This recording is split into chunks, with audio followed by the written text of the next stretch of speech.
এবং সেনা সদস্যরা এখানে এসে তারা যেটি কিছুক্ষণ আগে বলছিলাম যে এই মূল সড়কের যে সংযোগ সড়কগুলো রয়েছে সেই সংযোগ সড়কগুলোই কিন্তু এক ধরনের প্রতিবন্ধকতা তৈরি করছে তাদেরকে এই পরিস্থিতি সামাল দেওয়ার জন্য। সেনা সদস্যরা মূলত এখন এই যে সংযোগ সড়কগুলো রয়েছে সেই সংযোগ সড়কগুলোতে প্রবেশ করছে এবং এই সংযোগ সড়কগুলোতে প্রবেশ করার পর আমরা হয়তো বুঝতে পারবো যে তারা পরিস্থিতি কতটুকু নিয়ন্ত্রণে আনতে পারবে। আপনারা দেখছেন যে এই লঞ্চঘাট যে এলাকাটি রয়েছে সেই লঞ্চঘাট এলাকায় এখন থমথমে অবস্থা বিরাজ করছে। দুপুরের পর থেকে কিন্তু এখানে সংঘবদ্ধভাবে নিষিদ্ধ ছাত্রলীগ আওয়ামী লীগের নেতাকর্মীরা এনসিপির যে গাড়িবহর ছিল সেই গাড়িবহরের উপর হামলা চালায় এবং আমরা সেই হামলার পরে আমরা দেখলাম যে পুলিশ সদস্যদের যে প্রোটোকলে নিয়ে যাওয়া হয়েছিল এবং সেনা সদস্যদের প্রোটোকলে এখানের এই পুলিশ সুপারের কার্যালয়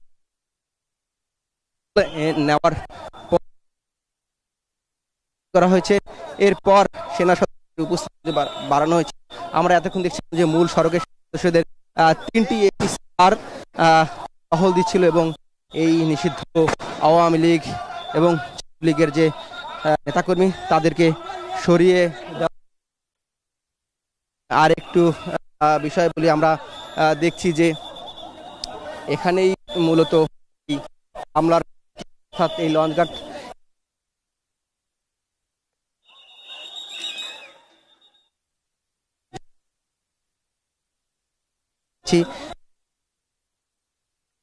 সদস্য রয়েছে এপিবিএন সদস্যরা রয়েছে একটি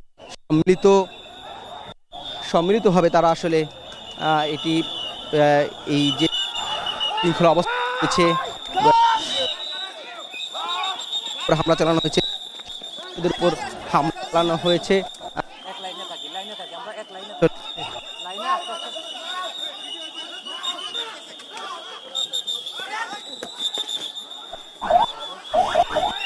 ছিলাম যে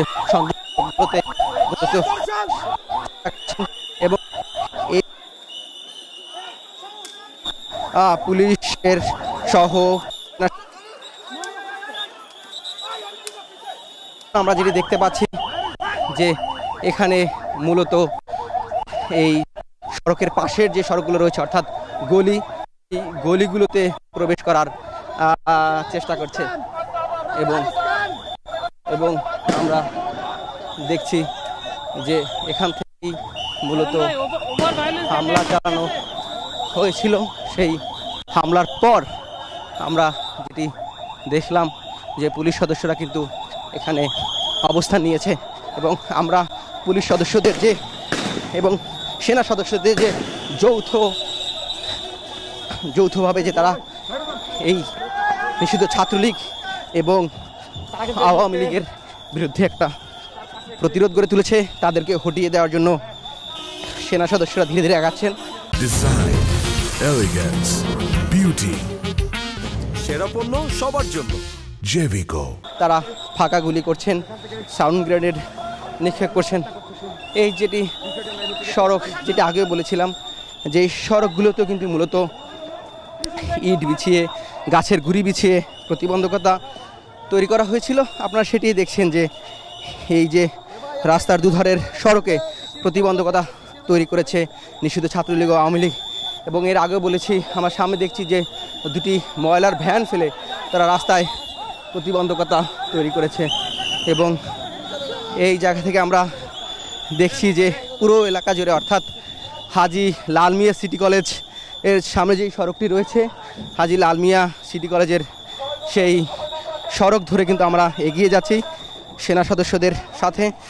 এবং যেটি বলছিলাম যে এই যে প্রতিবন্ধকতা তৈরি করছে, এখানে দেখছি যে ময়লার যে ভ্যান গাড়ি রয়েছে সেই ভ্যান গাড়ি ফেলে রেখে রাস্তায় প্রতিবন্ধকতা তৈরি করেছে এই যে গোপালগঞ্জের নিষিদ্ধ ছাত্রলীগ ও আওয়ামী লীগের নেতাকর্মীরা।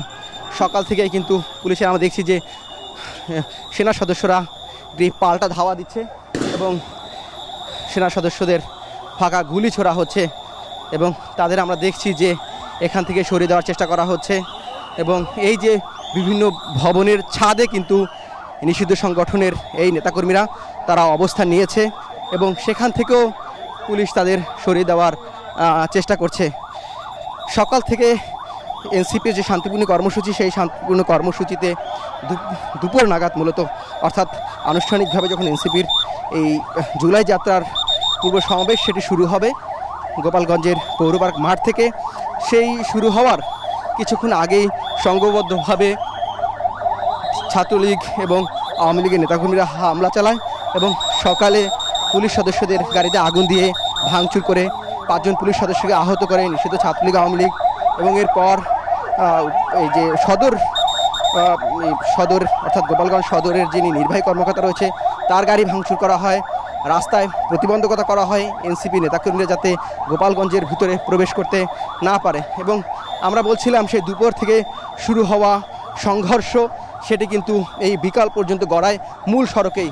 আমরা এই যে কিছুক্ষণ হলো যেটি আমরা এখানে প্রবেশ করেছি এবং এই প্রবেশ করার পর আমরা দেখছি যে এখানে মূলত আমরা দেখছি এই সেনা সদস্যরা এবং আইনশৃঙ্খলা বাহিনীর সদস্যরা তারা এই যে গলিগুলো রয়েছে, অর্থাৎ নতুন জেলখানা রোড যে সড়কটি রয়েছে সেই নতুন জেলখানা রোড সড়কে আমরা এই মুহূর্তে অবস্থান করছি এবং আমরা দেখছি যে পুরো সড়কটি কিন্তু আপনারা দেখছেন যে ইট ফেলে রেখে সেটি মূলত আসলে এখানে প্রতিবন্ধকতা তৈরি করা হয়েছে, যেটি পূর্বেও বলেছি এবং সেটি আপনারা এখন দেখতে পাচ্ছেন সেনা সদস্যরা সেটি পরিষ্কার করার চেষ্টা করছে, অর্থাৎ এই সড়কটিকে নিরাপদ করার তারা চেষ্টা করছেন।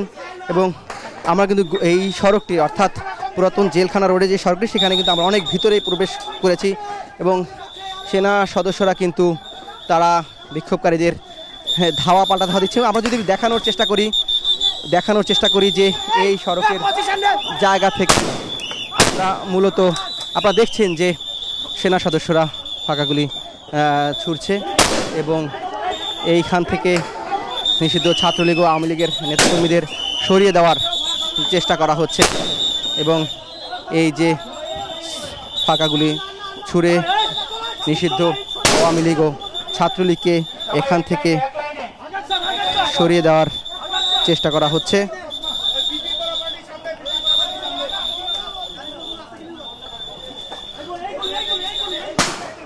এবং আমরা দেখছি যে সেনা সদস্যরা তারা বলছেন যে গলিগুলোর মধ্যে প্রবেশ করে তাদেরকে এখান থেকে সরিয়ে দেওয়ার জন্য।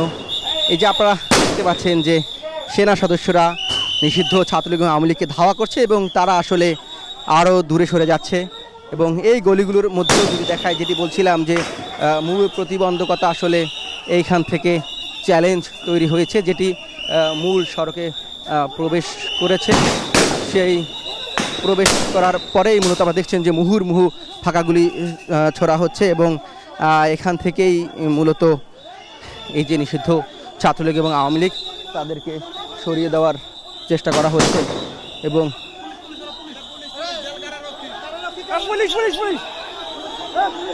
আমরা দেখছি যে এখানে একটি বিশৃঙ্খলা অবস্থা তৈরি হয়েছে। কারারক্ষী, যেহেতু এটা পুরাতন জেলখানা, কারারক্ষী রয়েছে এবং এখানে কিন্তু এক ধরনের অস্থিরতা বিরাজ করছে। যে এখানে মূলত যেটি বলছিলাম যে পুরাতন জেলখানা রোড, এখানে যে কারারক্ষী যারা রয়েছে তারাও আসলে এক ধরনের প্রস্তুতি নিয়েছে, অর্থাৎ গোপালগঞ্জের জেলা কারাগার, সেই জেলা কারাগারের সামনে আমরা এখন অবস্থান করছি। আমরা কিন্তু কয়েক হাজার নিষিদ্ধ ছাত্রলীগ এবং আওয়ামী লীগের নেতাকর্মীদের দেখছি এবং এই জেলা কারাগারে কিন্তু আক্রমণ চালানো হয়েছে, অর্থাৎ আমরা জেলা কারাগারের ভিতরটা একটু দেখানোর চেষ্টা করব।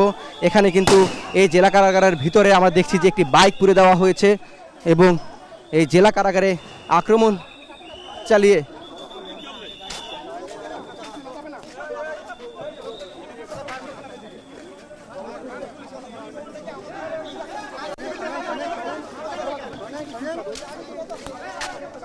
আমরা দেখছি যে এই যে জেলা কারাগার অর্থাৎ সেটি কিন্তু ভাঙচুর চালানো হয়েছে এবং এটি আমরা দেখছি যে জেলা কারাগারে কিন্তু ভাঙচুর চালানো হয়েছে এবং এখানে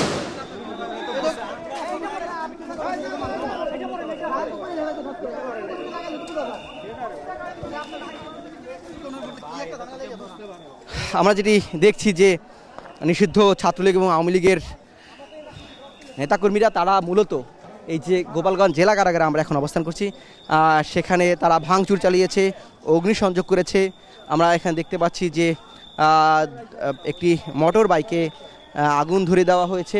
এবং আমরা যদি একটু আমার সহকর্মীকে একটু দেখাতে বলি যে এই যে গোপালগঞ্জ জেলা কারাগার সেটিকে কিভাবে ভাঙচুর করা হয়েছে, এটিকে পুরোপুরি বিধ্বস্ত করে দেওয়া হয়েছে। এবং আপনারা দেখছেন যে এই গ্লাসগুলো, অর্থাৎ যে প্রবেশমুখ, সেই প্রবেশমুখের গ্লাসগুলো, এখানে যে ফুলের টবগুলো রয়েছে সেগুলো ভেঙে ফেলা হয়েছে। এবং এই যে যেটি বলছিলাম যে এখানে আগুন ধরিয়ে দেওয়া হয়েছে একটি মোটর বাইকে, পুরোপুরি রণক্ষেত্রে পরিণত হয়েছে মূলত গোপালগঞ্জ আজকে এনসিপির সমাবেশকে কেন্দ্র করে। আমরা কারারক্ষীদের কিন্তু দেখেছি তারা একটা প্রতিরোধ ব্যবস্থা গড়ে তোলার জন্য তারা প্রস্তুতি নিচ্ছে। এবং এই যে গোপালগঞ্জ জেলা কারাগার সেটি থেকে কোনো আসামি আসলে ছিনিয়ে নেওয়া হয়েছে কিনা সেটি এখন পর্যন্ত আমরা নিশ্চিত হতে পারিনি, কিন্তু আমরা একজন কারারক্ষীকে জিজ্ঞেস করেছিলাম যে তার কাছে একটু জানতে চাওয়ার চেষ্টা করব। আচ্ছা, আপনার কাছে একটু জানতে চাই এখানে কি মানে বলছেন যে এখানে ভিতরে তারা প্রবেশ করতে পারেনি, মূলত বাহিরের অংশেই ভাঙচুর চালিয়েছেন এবং ভাঙচুর চালিয়ে অগ্নিসংযোগ করে তারা চলে গেছে। যদিও ইতিমধ্যে কারারক্ষীদের এক ধরনের প্রস্তুতি আমরা দেখেছিলাম এবং সেখানে আমরা দেখি যে একটু আমরা একজন কারারক্ষীর সাথে একটু কথা বলার চেষ্টা করব, একটু জানার চেষ্টা করব যে আসলে মূলত কারাগারে, এই গোপালগঞ্জ জেলা কারাগারে কেন আক্রমণ করা হয়েছিল। আমরা একটু আপনার সাথে একটু কথা বলবো। আপনার কাছে আমরা একটু জানতে চাবো, একটু এদিকে ঘুরবেন, এদিকে একটু ঘুরবেন, এদিকে একটু ঘুরবেন। আপনি না আমাদের কথা বলবেন, একটু এদিকে ঘুরে কথা বলেন। আপনি এখানে কি কারাগারে হামলা হচ্ছে গোপালগঞ্জ স্থানীয় মানুষ, মানে এখানকার জনতা, সাধারণ জনগণ। এখানে তো আমরা বলতে পারবো না কি হবে, ওরা তো হামলা করছে, বন্দিরা আছে এখানে, আমলিগের এখানে কিছু নেতাকর্মীরা আছে, তারা এখন বন্দি আছে অন্য মামলায়। আমাদের এখানে কোনো বন্দি নিতে পারে না, তারা আক্রমণ করছে, আমাদের এখানে আগুন দিয়েছে, গাড়ি পুরাইছে, আমাদের ম্যাচে আক্রমণ করছে এবং ব্যারাকের সমস্ত মালামাল তারা নিয়ে চলে গেছে। আমি এখানে রিস্টাফ এখানে আসে, তারা প্রথমে আসলে পাথর দিয়ে, ইট কাপেল দিয়ে প্রথমে আমাদেরকে আঘাত করে। প্রথমে জি এটা আমরা তো বলতে পারবো না কেন আক্রমণ করছে। আমরা সরকারি লোক, ওরা সরকারের বিপক্ষে, এই জন্য আমরা সরকারি লোকগুলো আমাদেরকে মূলত জেলখানা ভাঙার জন্য, ভিতর থেকে যে বন্দীগুলি আছে তাদেরকে নিয়ে যাওয়ার জন্য, এই জন্য হয়তো তারা এরকম আক্রমণ করছে। না, আমরা এখানে কঠোর অবস্থানে ছিলাম। আমরা তো সংখ্যায় মানে একদম সামান্য, নগণ্য, যা কারাগার প্রোটেকশন দেওয়ার জন্য যথাযথ একদমই না, কোনো রকম না। আমাদের একটা বৃহত্তর সেফটি ডিউটিতে কারাগারের ভিতরে চলে গেছে, মানে বৃহত্তর সেফটি দেওয়ার জন্য। আর বাহিরে আমরা যারা অবস্থান করেছিলাম তাদের, ওদের সামনে আমরা একদম কিছু না। আমরা কোনো রকম যার অবস্থানে শেল্টারে ছিলাম, আমরা কোনো রকম প্রতিহত করতে পারিনি। তাছাড়া বারবার 999 ফোন করে সহযোগিতা চাইছি, বর্তমানে এই অবস্থা। গোপালগঞ্জ জেলা কারাগারের জেল ওয়ার্ডার যিনি আল মামুন, তিনি বলছিলেন মূলত এখানে যে আক্রমণটি চালানো হয়েছিল সেটি এই যে কারারক্ষীদের যারা আছেন তাদেরকে নিয়ে যাওয়ার জন্যই আসলে সেই উদ্দেশ্যেই এই হামলাটি চালিয়েছেন এখানে কারারক্ষীরা বলছেন। কিন্তু তারা এখানে একটি প্রতিরোধ ব্যবস্থা গড়ে তুলেছিলেন এবং যার ফলে মূলত এখানে আসলে অগ্নিসংযোগ এবং ভাঙচুর করা ছাড়া তারা তেমন কিছু করতে পারেনি। এই হামলাটি মূলত চালিয়েছে নিষিদ্ধ ছাত্রলীগ এবং আওয়ামী লীগের নেতাকর্মীরা।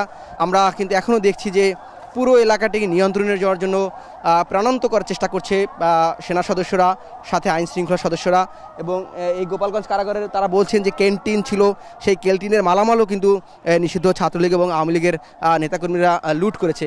এবং সেনা সদস্যদের একটি সতর্ক অবস্থান, তারা কিন্তু, আমরা যেটি বলছিলাম যে আমরা যেহেতু কারাগারের এই সড়কে প্রবেশ করেছি, এতক্ষণ কিন্তু সেই দুপুরের পর থেকে মূল সড়কে আমাদের অবস্থান ছিল এবং সেখানেই মূলত রাস্তার দুপাশের যেই সংযোগ সড়কগুলো রয়েছে সেই সংযোগ সড়কগুলোতেই এই যে নেতাকর্মী যারা রয়েছে নিষিদ্ধ ঘোষিত ছাত্রলীগ ও আওয়ামী লীগের, তারা অবস্থান করছিল।